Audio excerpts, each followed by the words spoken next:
Welcome to Clay's Cortex.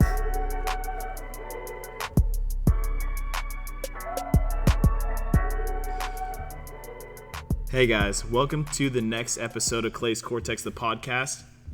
My name's Curtis. We've got Greg Mack here sitting. He just finished Weekend 5 of the Muscle System Specialist course, and I thought it would be great to have him on to talk about this topic, and I posted it on Instagram, and it is, what is a highly qualified exercise professional? Because the last podcast I talked about in episode 14 was I was recommending to find one, right? So I thought it was kind of good, honestly, awesome leeway into, let's talk about what is a highly qualified exercise professional. So I'm gonna talk about Greg a little bit. Greg Mack, I would call him a mentor. He's the founder of Exercise Professional Education, the Muscle System Specialist Program. One of the most genuine guys I've ever met. And he continues to refine me and encourage me to be better at what I do when it comes to exercise and helping people's bodies. And I wrote down a note here that he's been kind of an igniter in my career as a professional and just to be better, right? And so that's a little bit about him from my perspective, but I'll let Greg talk a little bit about himself. He's from Columbus, Ohio, and he's definitely a Buckeye fan. That's for sure. So, yeah, Greg, go ahead. It's on you. Number one. Buckeyes are number one right now, Clay. Pretty excited Right? about that. So we're looking good going into the playoffs. Yeah. Got a couple key games coming up we got to win. So Yeah, we'll see. Hopefully Chase Young excited will about get that. through that, right? Chase Young back in the defensive lineup. That's Yeah. for sure. So. Yeah, man. So from your perspective, what's a little bit about your journey and your career? Like, where'd you start? Where'd you come from, and how'd you get to where you are now a little bit? Yeah, that's a long story. I'll try to give you the Reader's Digest version of that. But, I had been a recreational athlete my whole life, involved in sports, Little League, baseball, football, and really enjoyed organized sports. Actually got into skateboarding in high school and started skateboarding in Apple Skate Park. Shout out to Apple Skate Park, a huge indoor concrete skate park in Columbus that we had a blast in. And so I got into that for a little bit and then got away from recreational sports somewhat. Was looking at what to do, finished high school, went into the mechanical engineering field, was an undergraduate at Ohio State University, and finished my freshman year, and was also a PADI recreational diver, and I really enjoyed scuba diving. Mm-hmm. And so I was trying to figure out, what should I do? Can I combine these things? And someone recommended a commercial diving program. And so we were looking around, my father and I, for a commercial dive program to learn how to be a commercial diver. And we couldn't really find any. Okay. And someone recommended the U.S. Navy's program. And so when I finished my freshman year, that summer, I started going to different recruiters and spoke with a recruiter. And, they gave me some entrance exams. And I tested well in the engineering field, and they wanted me to consider the Navy's nuclear engineering program. And so they offered me a spot in the Navy's nuclear engineering school and said I could also become a diver as well. Okay. And so I thought, well, that sounds like a winning combination. Navy will pay for my education and help me achieve some of those short-term goals. And so I enlisted in the U.S. Navy and eventually graduated from their nuclear engineering school called Navy's Nuclear Power School. Yeah. And went on board Fast Attack Nuclear Submarine and worked on board the USS Swordfish out of Pearl Harbor, Hawaii in their engineering department as a mechanical engineer, as an enlisted mechanical engineer. And also became a Navy diver along the way, so I got that goal done. And got re-involved in sports and recreation along the way. So the U.S. Navy, the military in general, have very well-organized intramural leagues, both intra-service and inter-service. And we had basketball teams, and we had football teams, and baseball teams, and I played on all those. I was very lucky. I had a lot of great shipmates who were very active and sports-oriented, liked to work out and lift weights, and as a Navy diver, I had to stay in shape professionally, or I wouldn't keep my qualification. So during this time, I started getting involved more heavily in fitness and exercise, and to make a long story short, decided to make that a career and figure out how to do that. Yeah.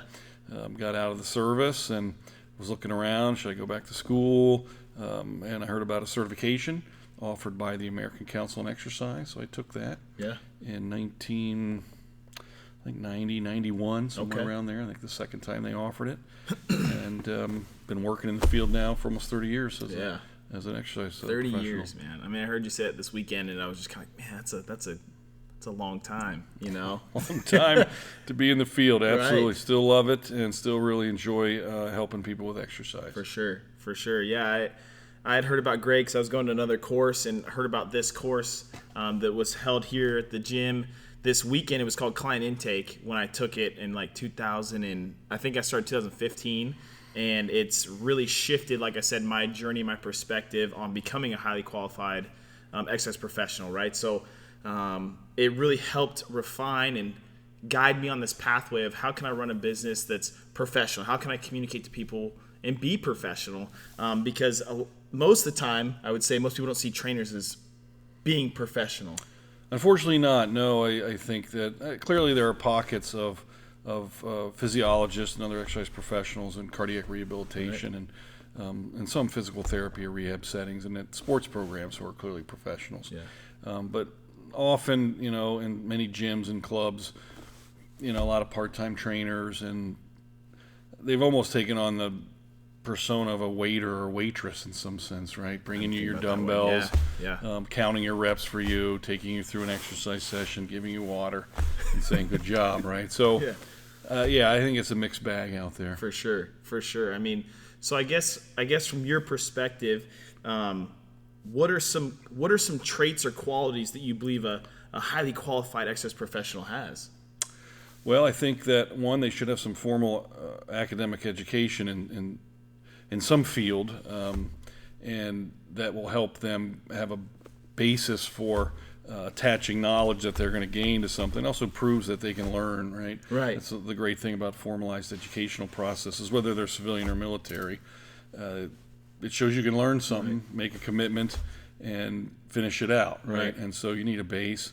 I think, one, you have to have a passion for it. You have to like doing exercise yourself and realize the benefit of it and want to help people fundamentally, and so you need those qualities going into it, and the commitment to really commit to being a professional, someone who gets paid and who treats their work as a very serious thing to do. Right, man. I think that's crucial. I think it's just interesting because when I've met a lot of trainers and the question I get from them is essentially well, how did you build this up to where it is now, right? I get asked that a lot, and I think that they want the truncated version. And to be honest, it's been a journey, right? It's been a huge journey, but I am very passionate about exercise and taking care of my body on all aspects. But along with that too, being able to almost share that with somebody is a joy of mine. And how can you take care of your body? And I get a lot of people that come in with sensations and things they're dealing with, or kids that want to get more athletic, or their parents are that way. But really it's okay, you got to be honest with them, but then share that passion so that they can take that and take ownership of that on their own, right? So it's almost like we get to walk along that journey with them as a professional. And I think the hardest part for me, and I'll have to admit it, is the money talk was tough for me. It used to be very tough. And then I remember I went to this class and it was in my face of yeah, you got to get over that, buddy, because you have to eat to live, it's just stuff like that, right? So I think some of those traits are crucial. And I think the biggest thing, I keep saying that word, but the thing that kind of stuck out to me the most, and I realized even last weekend you were here talking about it, was the ability to think, right? I think that's a very powerful tool when it comes to being a trainer, exercise professional, whatever you term yourself. You got to be able to think. And I think that not a lot of people, when they're training people, are actually thinking. What do you think about that? Well, we have to look. You're talking about a deep and broad subject, and thinking is a creative act, and it requires a tremendous amount of energy and focus and commitment to think. And we posit definitions of thinking, obviously, in the course that point it to a creative act, and the ability to think on your feet, to be able to look at information, to analyze the information, create something new that didn't exist within the information itself, which is one of the key things in what thinking is all about by some of the definitions we use, is important. And, unfortunately, I think, we're in a place in exercise where there's not a whole lot of thinking going on, Right. at least by the definitions we're using. A lot of protocols, a lot of trainers just show people what they do for their own workouts, and we're talking about human health and the human body, which is what I think is the most complicated thing in the universe right now that we know of. And this is very serious to have someone's health in your hands, let alone deal with the sheer complexity of the human body. I mean, you look at the medical field, I mean, how many different specialists exist? Right. It's so complicated. You have to spend 10 or 12 years just to focus in on one part of the system and be an expert at it. And as exercise professionals, we're dealing with the entire system every time we exercise somebody. And so it's a big responsibility. Right. Yeah, I mean, it is a big responsibility. And I think being able to actually process that, take a step back and realize I'm working with something that is the most complicated thing on this planet, it's humbling when you can actually grasp that, because I think one thing that stuck out to me was when a doctor opens up an office, they're practicing medicine, right? Like, it's a practice. There's no perfection in it. We're trying to strive towards perfection, but it takes this whole thinking and being creative. I remember you said that to me about thinking is a creative process, and how you can almost work through that. It's tough. I mean, it's tough to look yourself in the face and be like, man, am I thinking enough, right? And I keep saying think, but through this process in this course, the ability to become a professional or a highly qualified exercise professional, I believe a big distinguishing factor is based off the definitions from the course, but being able to gather your thoughts and actually process them and think to make decisions. I think it's crucial. And I think when it comes to many of us, we're very reactionary in the things that we do instead of actually processing what we want to do or to help that client, or even just in life, to be intentional with that step that we want to take. Yep, I mean, like intentionality is huge. And I think that's what's great about what you've developed with this course, the one-day courses of exercise and pain, a new perspective, but also that all encompassing is the business or organization of exercise professional education. What drove you to start that? Like what were some of the driving factors of that? Yeah, I think there was probably three things that converged over a pretty short period of time that helped me focus in on that. I mean, obviously one, with the academic background I have and the training, the experience as I went through in the service and running a nuclear power plant on a submarine, and the intensity of that. I mean, that environment, we were constantly in training and education mode, constantly being tested and challenged to make sure we were sharp, because when people made mistakes in that environment, terrible things happen. Right. And so I had that background of the seriousness of my competency and being able to express that. When I was searching around for, how do I get into this exercise, fitness, wellness idea, I went to a workshop in, I think it was 1990 or 91, the IDEA organization by Peter and Kathy Davis. They were transitioning from just an aerobic class educator-based model to this new emerging personal trainer thing. And ACE was a part of that process, producing the personal training certification. And I attended a workshop there by Jeff Bensky where he was presenting research on the emerging baby boomers and what they wanted from medical and exercise people. And they wanted synergy. They wanted cooperation. Yeah. And I thought, well, that's a good idea. I mean, I'm not a medical person. We're dealing with human health. We should absolutely be trying to coordinate with the medical community. And so that absolutely struck me as something that I needed to do. And then the third leg was, I was working at a Nautilus East fitness center, a Nautilus franchise center in Columbus. Yeah. And was working with the owner, and the owner had a particular client come in 3 times a week in a wheelchair. Okay. And I had up to this point, I'm in my mid-20s, mid-late 20s, and I'd been involved in sports and athletics, and I've always been around able-bodied people. And I'm watching the able-bodied exercise, and I thought that's what exercise was for. And this guy comes in a wheelchair, and he's lifted up into these Nautilus machines, and he goes through the circuit, and it helped him. Right. It was absolutely something he enjoyed to do, even though he couldn't really use his legs that much.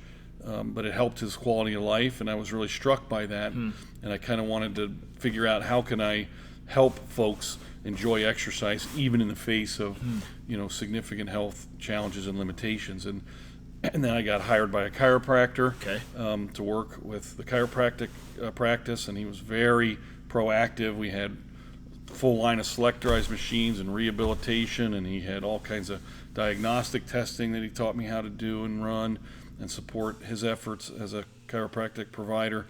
And then the business side, I started managing the facility. I could see the business side, and so that's when I started writing a business plan to formally incorporate what I was thinking and what I wanted to do professionally, and raise some money. Got the money, wrote a business plan, started the business. Yeah, that's pretty cool, 1992. Man. Wow. Formally incorporated. I mean, I was working, a couple years before that, obviously, but it was formally incorporated in 1992. So been doing it ever since. Yeah, transition. So I guess another trait of a highly qualified exercise professional would be somebody that communicates with, the client or customers. I would say client, their medical providers, to try and be a piece of that puzzle to help them take care of their body for a quality of life. Absolutely. Right. You've got to do it. And you're not going to solve every problem. You're going to be faced with situations that you can't help. Often exercise, especially for someone who hasn't been, might expose problems in their body they didn't even know about. And so it's very important for exercise professionals to cooperate and seek dynamic relationships with medical providers to help. Yeah, man. That course first exposed me to that, and I would try to communicate to their medical providers and so forth. And it was hard for me to even just figure out how to do that conversation. Like, how did I start that? The muscle system specialist course, or when I took it, the client intake course, helped me realize how to do that. But along the way, I realized, how do I conduct myself as a professional? It made me took a look within myself, and I realized, like you said, this unconscious competence and conscious competence, and I realized that there was things that I was doing very well, but I wasn't conscious of it, right? And so the course was great to help me to get some more tools in my toolbox to help people to program better, to be more intentional. But with that process, it helped me realize, wow, there's some things I don't do very well, and then there's some things that I do well, and how can I bring those things that I don't do well to match up with the things that I do well? And that's, it's a huge credit to why in this area I feel like the name Curtis Clay Training is seen as a professional place when it comes to exercise and training. Whether it's somebody that wants to get stronger or wants to make sure they're exercising appropriately, or I'm getting more and more calls now, which is tough sometimes when it comes to communicating with medical professionals. That's been going much better, but it's tough. You got to be diligent with that. And they're like, hey, if you want to exercise, that's a place you should go. And I think that course and just what the exercise professional education is doing, what you've done, your efforts, and the team in Columbus and everything, it's opening up doors to where they're starting to realize that exercise is powerful, because it can help people, very much so. But it's how do you dose it? How do you, that kind of stuff? Like, it's not just we're all going to do 10 by 10 or 3 by 10, whatever it is. Like, what does this person's body actually need? And that course really helps with that. But I think that through this process, people in the community view me as I'm a professional. I'm not just and I hate to say this, but Brandon Green did a post on this, like he didn't want to be called just a trainer, but he talked about that. And I feel like people see me as not just a trainer, but as a professional. If you go talk to that guy, he's going to be real with you. That's what we're trying to build here. That's what we're trying to do. Was that a big goal of developing this entire organization? Yes, absolutely. The procedural and process part of it, again, as an engineer, that's what we do all day, is we operate procedures and processes to make things work and fix them when they're broken and solve problems.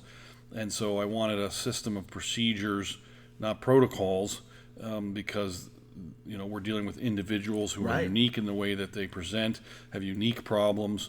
And so protocols, although they might have their place, often don't work well in complex dynamic systems where multiple variables are, creating a nightmare of presentation. And so you have to think this through and collect information. So that was really my initial process, was how do I get my own act together so that when I meet a human being that I don't know much about, I can start figuring out what they need and where to start them without hurting them, and how to progress them. And so that was the initial impetus.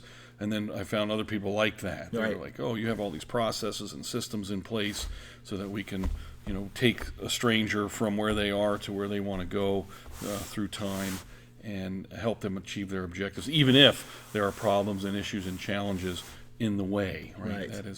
That's the most important part of it. Some people can exercise, they got no problems, and they just go. Right. Most people don't. They got issues, and they need to be dealt with and managed and exercised in such a way. So Yeah. that's why that's so important. That's pretty cool. So a highly qualified exercise professional, there's traits, there's attributes, there's things that they do. And hopefully in this podcast episode, we covered that, right? So Greg expanded upon that, talked about that. But yeah, man, I appreciate you doing this episode. My I really pleasure. appreciate It's fun. appreciate what I love you the do. work you're doing. It's fantastic. Man, I appreciate it, man. So check him out he's on Instagram. So Facebook, Exercise Professional Education. The business he's at in Columbus, Ohio is called Physicians Fitness. But on Instagram, check out Exercise Professional Education. That will be linked in the show notes. He does Max Muscle Minute every Monday, giving really cool facts and actual, information about muscles and how you operate and so forth. They're on every Monday on Instagram. They also have a Facebook page, so check them out. And this was episode number 15 of Clay's Cortex, the podcast. Thanks for listening, and I look forward to doing the next one. All right, y'all. Curtis Clay and Greg Mack signing out.